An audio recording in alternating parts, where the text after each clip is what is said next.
नमस्ते साथियों, कैसे हैं आप लोग। आशा करता हूं कि आप लोग ठीक तरह से होंगे और अपना अध्ययन ठीक तरह से कर रहे होंगे। भारतीय इतिहास की यात्रा का यह 62वां व्याख्यान है और इसके अंतर्गत हम ज्योतिबा फूले जो कि महान समाज सुधारक थे उनके बारे में अध्ययन करेंगे और जानने का प्रयास करेंगे इनके कार्यों के बारे में, जो कि आपकी परीक्षाओं की दृष्टि से बहुत ही महत्वपूर्ण है। हम बात कर रहे हैं समाज सुधार आंदोलनों की और इनमें ज्योतिबा फूले बहुत ही महत्वपूर्ण व्यक्ति रहे। और साथ ही हम बात करेंगे इनकी पत्नी सावित्री देवी के बारे में। सावित्री बाई इनकी पत्नी होने के साथ साथ यह भी बहुत बड़ी समाज सुधारक थीं। अक्सर हम महात्मा बुद्ध की बात करते करते यशोधरा के त्याग को भूल जाते हैं और लक्ष्मण की महानता का बखान करते करते हम इनकी जो पत्नी रहीं उर्मिला उनके बारे में अध्ययन नहीं कर पाते। इसीलिए कुछ महान व्यक्तियों के साथ हमें उनकी सफलता में जो इनके साथ रहे, इनके साथ कार्य किया और इनको आगे बढ़ाया, उनके बारे में भी अध्ययन करना चाहिए। और हम इस चीज़ को पीछे नहीं छोड़ेंगे और साथ ही इनके साथ इनकी पत्नी सावित्री बाई के बारे में भी अध्ययन करेंगे। आइए समझने का प्रयास करते हैं ज्योतिबा फूले के बारे में। इनका जन्म 1827 ईस्वी में हुआ तथा 1890 ईस्वी में इनकी मृत्यु हो गई। बहुत ही अच्छा समयकाल जो इनका रहा, इनके बारे में हम स्पष्ट रूप से एक एक बात को जानने का प्रयास करेंगे। इनका जन्म 11 अप्रैल 1827 ईस्वी में हुआ। कर्मभूमि इनकी कर्मभूमि महाराष्ट्र हुआ करती थी। महाराष्ट्र का जो क्षेत्र है वह इनकी कर्मभूमि हुआ करता था और महाराष्ट्र के क्षेत्रों में इनने बहुत ही महान कार्य किए और साथ ही इन कार्यों को बढ़ाते हुए संपूर्ण भारत में इनकी चर्चा की जाती है। अतः संपूर्ण भारत इनकी भावना से उत्प्रेरित था। बहुत ही महान शासक व इनके साथ जो सामाजिक कार्यकर्ता थे और इनके जो समकालीन व्यक्ति थे और जिन महान व्यक्तियों में से जैसे भीमराव अंबेडकर हैं, महात्मा गांधी जैसे समाज सुधारकों ने इनसे प्रेरणा ली है। अतः हम अध्ययन करते हैं इनके बारे में। समाज सेवा। विवाह। इनका विवाह 1840 ईस्वी में सावित्री बाई से हुआ जो इनकी पत्नी थी और इन्हें यह अपनी परछाई कहा करते थे। ज्योतिबा फूले का जन्म महाराष्ट्र के माली परिवार में हुआ। यहाँ हम देख सकते हैं कि जो फूले इनका जो नाम पड़ा वह माली परिवार में यानी फूलों के व्यापार में जुड़े रहने के कारण इनका नाम ज्योतिबा फूले पड़ा। आगे देखते हैं। आर्थिक समस्याओं के चलते अध्ययन के साथ घर का काम करना पड़ता था। आर्थिक समस्याओं के चलते जो आर्थिक तंगी की स्थिति थी, इसके कारण यह अपनी शिक्षा पूर्ण रूप से संपन्न नहीं कर पा रहे थे। अतः इन्हें घर के कार्यों को साथ साथ करना पड़ता था। जो भी धन अर्जित करते थे उसको अर्जित करने के बाद यह कुछ पुस्तकें खरीदते और अपने घर में पढ़ते थे। इतिहास में इन्हें दलित उत्थान एवं नारी शिक्षा के उत्थान के कार्यों के लिए जाना जाता है। दो प्रमुख कार्य जो इनके द्वारा किए गए अपने जीवन में, संपूर्ण जीवन में, जिनका इनका आधार रहा, उनको हम देखते हैं कि दलित उत्थान यानी दलितों के उत्थान के लिए इन्होंने कार्य किया और नारी शिक्षा पर फोकस देते हुए इन्होंने अपने कार्यों को आगे बढ़ाया। आगे देखते हैं। ब्राह्मणों की श्रेष्ठता को चुनौती दी एवं शक्तिशाली गैर ब्राह्मण आंदोलन चलाए। उस समय जो कि ब्राह्मणों का वर्चस्व हुआ करता था, उनके बिना धार्मिक एवं सामाजिक कार्य होना असंभव था। ऐसी स्थिति में इन्होंने अपने जो कदम उठाए, उन्होंने ब्राह्मणों की श्रेष्ठता को चुनौती देते हुए अपने कार्यों को आगे बढ़ाया और गैर ब्राह्मण कार्यों के लिए प्रोत्साहन दिया। और साथ ही देख सकते हैं कि इनके लिए जो ब्राह्मणवाद चल रहा था उसके लिए इन्होंने शक्तिशाली आंदोलन भी चलाए। यही नहीं, इन्होंने हिंदी धर्म में व्याप्त कुरीतियों तथा कुप्रथा का विरोध किया। जो हिंदू धर्म में व्याप्त कुरीतियाँ हैं और कुप्रथाएं हैं उनका पुरजोर तरीके से विरोध किया। साथ ही हिंदू धर्म में अवसरवादी धर्म, जो भी अवसरवादी धर्म ग्रंथ होते हैं जिनके द्वारा ऐसी शिक्षाएं फैलाई जा सकती हैं जिनसे कि समाज में सौहार्दपूर्ण वातावरण फैलाया जा सके और सारे लोगों के लिए जो भी जो भी समाज के अन्य तबके हैं, जो कि दलित और निचले वर्ग के लोग व्यक्ति आते थे, उन सबको एक साथ लेकर चलने के लिए जो ग्रंथों का प्रयोग हो सकता था वह इनके द्वारा किया गया। और साथ ही हम समझ सकते हैं कि दलितों को सुरक्षा प्रदान करने पर जोर दिया गया। इनका उद्देश्य समाज में दलित व कमजोर वर्गों को न्याय दिलाना था।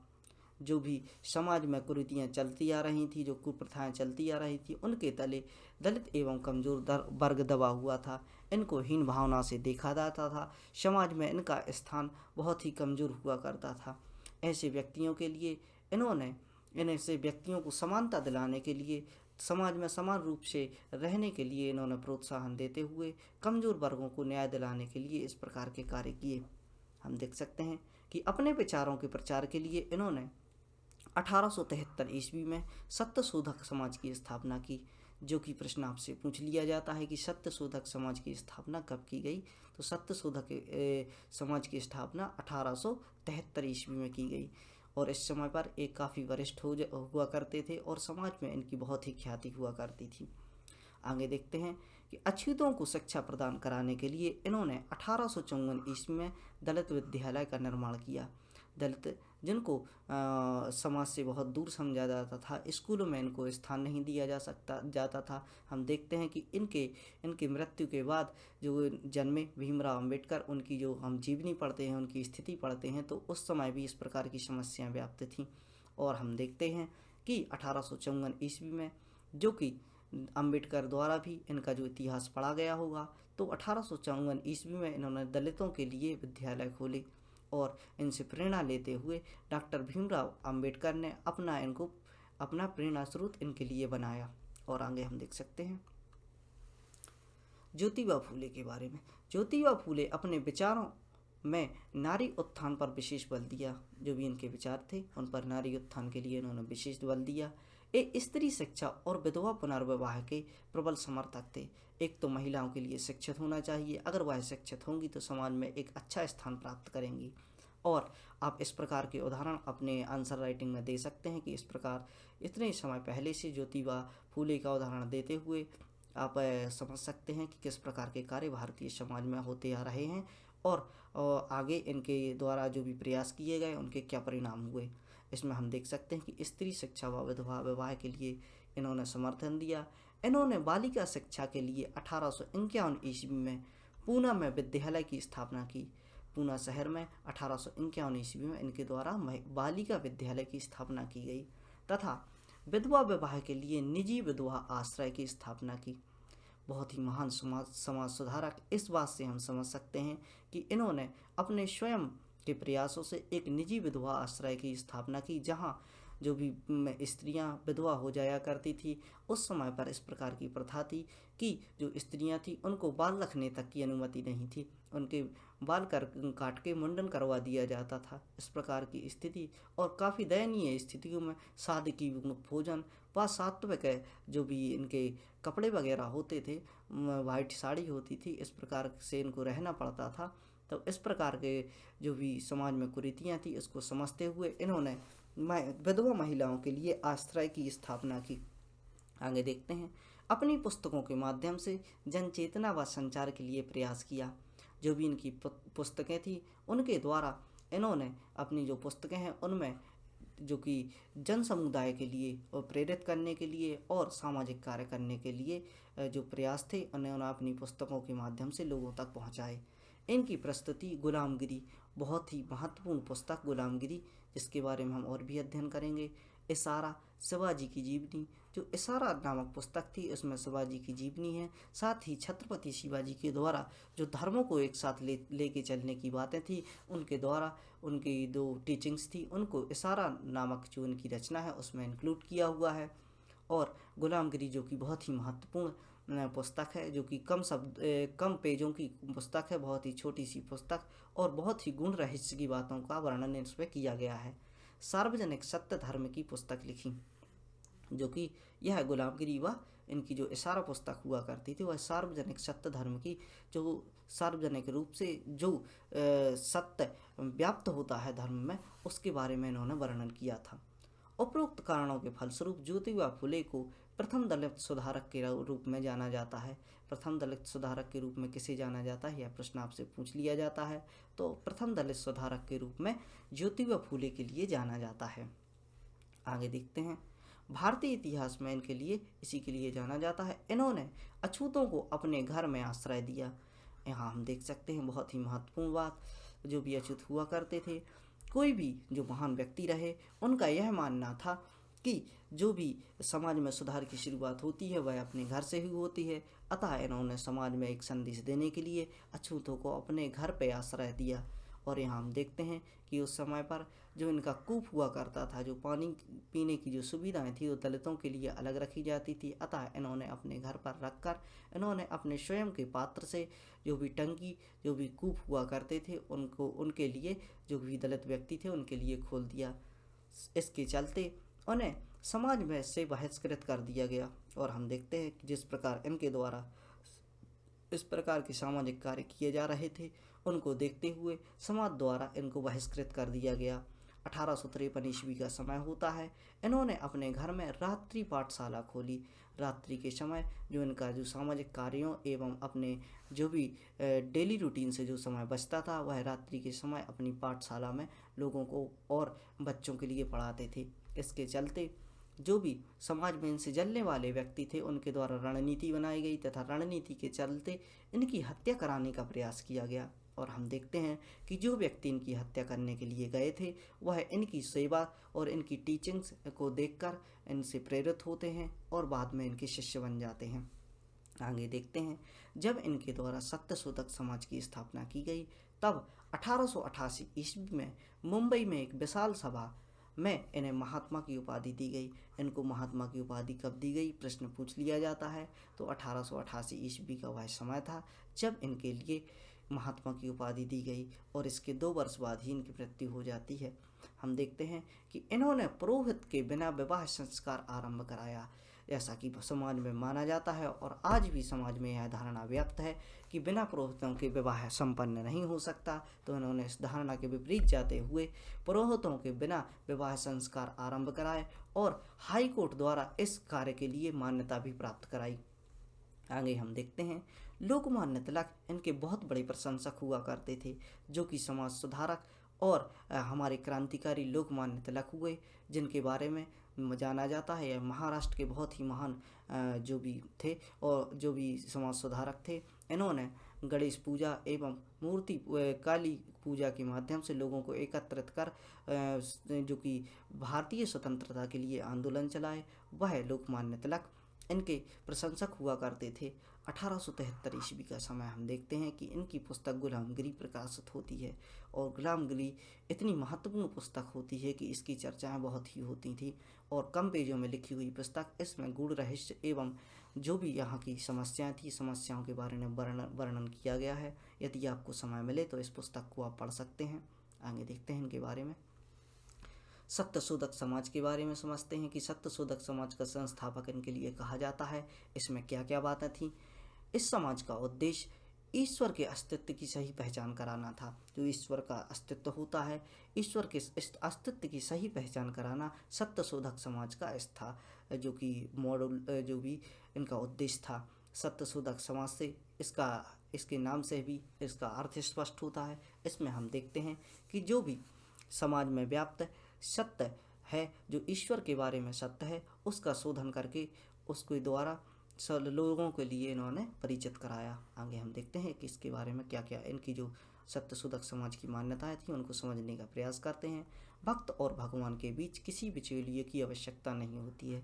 अतः जब भगवान से आपकी आस्था है और भगवान में आप विश्वास रखते हैं और भक्ति करना चाहते हैं तो किसी भी बिचौलिए की आवश्यकता नहीं है। हाँ, यदि ऐसा हो सकता है कि आप अपने कार्यों के चलते वो सब चीज़ें जो धार्मिक रूप से आप समझ नहीं सकते तो आप किसी पुरोहित का सहारा ले सकते हैं। बाकी आपको सत्य रूप से किसी बिचौलिए की आवश्यकता नहीं है। आप भगवान की सीधी प्रार्थना अर्चना कर सकते हैं और अपने जो भी पुण्य है और जो भी बातें हैं धर्म से संबंधित उनका आचरण कर सकते हैं। बिचौलियों के बीच धार्मिक दास्ता को मुक्त कराना, यानी जो धार्मिक क्षेत्र था, धार्मिक ग्रंथ थे, इन पर जो कि पुरोहितवाद के चलते बहुत से धार्मिक व्यक्तियों की अपना आधिपत्य हुआ करता था। इसके कारण जो कि कमज़ोर वर्ग व दलित वर्ग के व्यक्ति हुआ करते थे उनको ग्रंथ पढ़ने की अनुमति नहीं थी। अतः इन्होंने समझाया कि बिचौलियों के बीच धार्मिक दास्ता को मुक्त किस प्रकार कराना है और धार्मिकता से मुक्त कराने के लिए जो दास्ता थी, जो दासता थी, दास के रूप में जो व्यक्ति हुआ करते थे, जो कि धार्मिक रूप से दास हुआ करते थे और इनकी बातों से ही आगे बढ़ा करते थे। अतः इन्होंने स्वयं के लिए आत्मनिर्भर बनाते हुए लोगों को इनकी दासता से मुक्त कराने का प्रयास किया तथा शिक्षा उपलब्ध कराना भी इनका प्रमुख उद्देश्य था। जो सत्यशोधक समाज था, लोगों को शिक्षित कर कर उनके सही अधिकारों की पहचान कराना था। आगे हम देखते हैं, पुरोहित, सूदखोर आदि सामाजिक सांस्कृतिक दासता से मुक्ति दिलाना था। जो भी पुरोहितों के रूप में, दासता के रूप में व्यक्ति होते हैं, जो भी टीचिंग्स प्राप्त करनी होती थी, वह सूदखोरों एवं पुरोहितों के यहाँ पर जाकर इनको प्राप्त करनी होती थी। अतः इस दासता से, जो कि एक सामाजिक व सांस्कृतिक दासता के नाम से जानी जाती थी, इस दासता से मुक्ति के लिए इन्होंने आंदोलन चलाए और अपने कार्य किए। धार्मिक कार्यों में पुरोहितों की अनिवार्यता को खत्म कर दिया। इन्होंने अपनी टीचिंग्स में बताया कि किसी भी प्रकार के धार्मिक कार्य करने के लिए आपको पुरोहितों की आवश्यकता नहीं है और आप बिना पुरोहितों की सहायता एवं उनके बिना ही आप धार्मिक कार्यों को कर सकते हैं। पिछड़ों को शिक्षा के लिए प्रोत्साहन करना। पिछड़ी जाति के जो लोग हुआ करते थे, वह शिक्षा से काफ़ी दूर हुआ करते थे। अतः हम देख सकते हैं कि अम्बेडकर के समय इनको बैठने के लिए स्थान भी नहीं दिया जाता था एवं पीने के लिए जो पानी होता है उसका पात्र अलग हुआ करता था। इस प्रकार की बातें समाज में पहले से ही चली आ रही हैं। हम देखते हैं कि इनके समय पर इस प्रकार की समस्याएं थी और इन्होंने जो भी पिछड़ों थी उनकी शिक्षा के लिए ध्यान दिया तथा इनको एक समाज में समान अवसर प्राप्त हो सके, इसके लिए इन्होंने प्रयास किए। धार्मिक व जाति आधारित उत्पीड़न से मुक्ति दिलाना। इन्होंने धार्मिक व जाति आधार पर, धार्मिक तौर पर जिनका शोषण किया जाता था, जाति के आधार पर इनका शोषण किया जा रहा था, इस प्रकार के उत्पीड़न से मुक्ति दिलाना सत्यशोधक समाज का वो था, मोटो था। पिछड़े लोगों को रोजगार उपलब्ध कराना। जो भी पिछड़े लोग थे वह रोजगार से दूर हुआ करते थे एवं हम देखते हैं कि इस समय पर जो कि 12वीं शताब्दी के लगभग जो समय था, इस समय पर लोगों के लिए और जो पिछले समय से रीतियाँ चली आ रही थी, उन रीतियों के अनुसार हम देखते हैं कि इनको केवल भोजन दिया जाता था और इनसे दास्तापूर्ण कार्य कराए जाते थे। और हम देखते हैं कि आज भी कई पिछड़े गांव ऐसे हैं जिनमें बच्चों के लिए व पिछड़े लोगों के लिए वार्षिक तौर पर इनके लिए अन्न दिया जाता है और इनके लिए किसी भी प्रकार की सैलरी की व्यवस्था नहीं थी। अतः इन्होंने रोजगार दिलाने के लिए इनके लिए प्रेरित किया। जब उपनिवेश काल चल रहा था, फैक्ट्रियों में जब यह काम करने लगे तो और अपने लिए इनको जब रोजगार प्राप्त हुआ, तब इनके लिए ऐसी जो मान्यताएं थी उनका ख़त्म हुआ और यह उपनिवेश काल में फैक्ट्रियों में नौकरी करने की अपना स्वाभिमान मानते थे। आगे हम देखते हैं, अमेरिकी राष्ट्रपति बराक ओबामा जब भारत की यात्रा पर आते हैं तब उनके लिए एक सीएम द्वारा, महाराष्ट्र के सीएम हुआ करते थे, उनके द्वारा इनकी पुस्तक गुलामगिरी भेंट की गई और इस पुस्तक की प्रशंसा करते हुए इन्होंने भारत से प्राप्त अनमोल भेंट कहकर इसकी प्रशंसा की। आगे देखते हैं, इन्होंने किसानों का कोड़ा, अछूतों का कैफियत नामक महान पुस्तकें लिखीं, जो कि बहुत ही प्रमुख पुस्तकें थीं, जो कि जन जन तक इनकी टीचिंग्स को फैलाया इन पुस्तकों के माध्यम से। 1870 ईस्वी का समय होता है जब इनके द्वारा दीनबंधु समाचार पत्र की स्थापना की जाती है, जो कि एक साप्ताहिक समाचार पत्र था। प्रश्न दो प्रकार से पूछ लिए जाते हैं कि दीनबंधु साप्ताहिक समाचार पत्र की शुरुआत कब की गई, तो 1877 ईस्वी में इनकी मृत्यु के 3 वर्ष पहले ही की गई थी।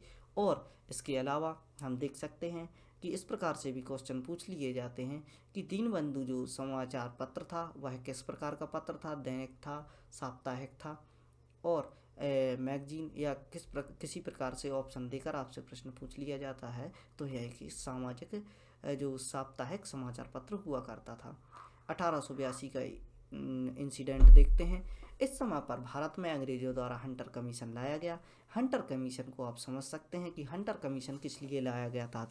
हंटर से आप याद रख सकते हैं कि जो बच्चे नहीं पढ़ते हैं उनके लिए हंटर का प्रयोग कर कर या हंटर से धमकी देकर उनको पढ़ाया जाए, तो वो बेहतर तरीके से पढ़ सकते हैं। यह एक प्रकार की ट्रिक है जिससे आप याद रख सकते हैं। इसका उद्देश्य मात्र आपको याद कराना है और हंटर कमीशन का जो प्रमुख उद्देश्य हुआ करता था वह भारत में शिक्षा सुधार के लिए हुआ करता था। इनके समय पर जो 1882 का समय होता है, जब यहाँ पर सत्यशोधक समाज के संस्थापक जो कि ज्योतिबा फूले हुआ करते थे, शिक्षा से संबंधित इनके लिए जो भी कार्य इनके द्वारा किए जा रहे थे, अंग्रेजों द्वारा इनकी चीज़ों को समझा गया कि किस प्रकार के कार्य इनके द्वारा किए जा रहे हैं। इन कार्यों को देखते हुए इनकी सलाह अंग्रेजों के द्वारा मानी गई, जो कि विलियम हंटर के द्वारा हंटर कमीशन लाया गया। इसमें इन्होंने अपना एक लिखित वक्तव्य दिया और इस लिखित वक्तव्य में उस समय की शिक्षा व्यवस्था की जांच तथा आवश्यकताओं को प्रशासन तक पहुंचाया। हम देख सकते हैं कि जो भी यहाँ की शिक्षा व्यवस्थाएं थी कि किस प्रकार किस क्षेत्र में शिक्षा का प्रसार किया जा सकता है, और इसकी जो भी जांच थी, चूँकि इनके द्वारा भारतीय क्षेत्र में भ्रमण करके जो भी विद्यालयों की स्थापना की गई थी, अतः शिक्षा के बारे में इनको एक जड़ के रूप में इनके लिए पता था कि किस प्रकार की शिक्षा भारतीयों के लिए उपलब्ध करानी चाहिए। अतः इन्होंने जो वक्तव्य लिखा उसमें भारतीय शिक्षा की ओर जो भी कार्य किए जा सकते हैं उनके बारे में इनका व्याख्यान हुआ करता था। हम देखते हैं कि विधवा महिलाओं तथा शिशुओं के लिए आश्रय खोला और रास्ते में छोड़ दिए जाने वाले जो बालक थे, जो व्यक्ति बालक व महिलाएं अनाथ हुआ करती थी, जो बालक अनाथ हुआ करते थे, जो महिलाएं निराश्रित हुआ करती थी, जिनके लिए किसी भी प्रकार के आश्रय की सुविधा नहीं थी, उनके लिए इन्होंने आश्रम खोले। और हम देखते हैं कि इस प्रकार के कार्यों में इनकी जो पत्नी थी सावित्री बाई, वह इनका साथ दिया करती थी। और इसके बाद हम एक बात और समझाने का प्रयास करते हैं कि जो इनकी पत्नी हुआ करती थी, जब इनकी विवाह होता है तो वह एक अशिक्षित थी, वह इतनी उनकी शिक्षा नहीं थी। ज्योतिबा फूले ने जो भी समाज में जो सुधार की शुरुआत अपने घर से की, अपनी जो पत्नी थी सावित्री बाई के लिए शिक्षित किया, और शिक्षा के चलते इन्होंने इनके साथ साथ कार्य किया। जो भी विद्यालय थे, जो भी रात्रि में विद्यालय की स्थापना, जो रात्रि के समय इनके द्वारा जो विद्यालय चलाया जा रहा था, उसमें इनकी पत्नी साथ दिया करती थी। और जो कि इनकी मृत्यु होती है तो उसके बाद सत्यशोधक समाज को आगे बढ़ाने का प्रयास भी सावित्री बाई के द्वारा किया जाता है। आगे देखते हैं। ज्योतिबा फूले के यहाँ कोई भी संतान नहीं थी, इसलिए उन्होंने विधवा स्त्री के बच्चे को गोद लिया। इनके यहाँ किसी भी प्रकार की संतान नहीं थी, अतः इन्होंने विधवा स्त्री के बच्चे को गोद लिया। 1890 ईस्वी में इनका देहांत हो जाता है। इनकी मृत्यु के बाद इनकी पत्नी सावित्री बाई सत्यशोधक समाज की बागडोर संभालती हैं, और इनके जो अनुयायी हुआ करते थे वह इनकी बातों के लिए दूर दूर तक ले जाते हैं, और जो भी सत्यशोधक समाज है या इनकी टीचिंग्स है उनको फैलाने का प्रयास करते हैं। इस प्रकार हमने समझा कि जो भारत के महान समाज सुधारक थे उनके बारे में, ज्योतिबा फूले के बारे में, किस प्रकार के कार्य इनके द्वारा किए गए, अपना संपूर्ण जीवन विधवाओं, बच्चों एवं दलितों के लिए समर्पित कर दिया। और जहाँ तक समाज में जो बात की जाती है, हमारे बच्चों द्वारा, हमारे जो बालिकाएं हैं उनके द्वारा अपने हीरो जो भी एक्टर्स को मान लिया जाता है, एक्चुअली में रियल हीरो इनको माना जाना चाहिए, क्योंकि इनके द्वारा इस प्रकार के जो कार्य किए गए जिससे आज जो स्वतंत्रता हम लोगों के बीच में दिखती है, जो शिक्षा की व्यवस्था जिसमें दलितों का उत्थान उस समय से होता आ रहा है, या आप सोच सकते हैं कि अगर इनकी टीचिंग से जो भीमराव अंबेडकर है वह उत्प्रेरित ना हुए होते तो आज समाज की स्थिति क्या होती। और इस प्रकार की जो बातें हैं इनको समझकर आप अनुमान लगा सकते हैं। पढ़ना सिर्फ इसलिए नहीं है ताकि आप खुद के लिए एक बेहतर स्थान पर पहुंचा सकें, साथ में आपको अपने समाज, अपने देश के लिए भी कार्य करना है। और इस प्रकार के कार्यों के लिए आपको इस प्रकार की आवश्यकता है कि आप ऐसे जो भी समाज सुधारक रहे इनके बारे में पढ़ें और बेहतर अनुभव लें। साथ ही एक ओर तो आपका ज्ञान भी बढ़ेगा, और दूसरी ओर यदि आपको परीक्षा में पूछ लिया जाता है तो बैकग्राउंड इन्फॉर्मेशन आपके पास इतनी होगी कि आप आराम से किसी भी क्वेश्चन का आंसर इनपुट कर सकेंगे। तो ऐसे ही प्रयास मैं लाता रहूँगा। धन्यवाद, और लास्ट तक वीडियो देखने के लिए।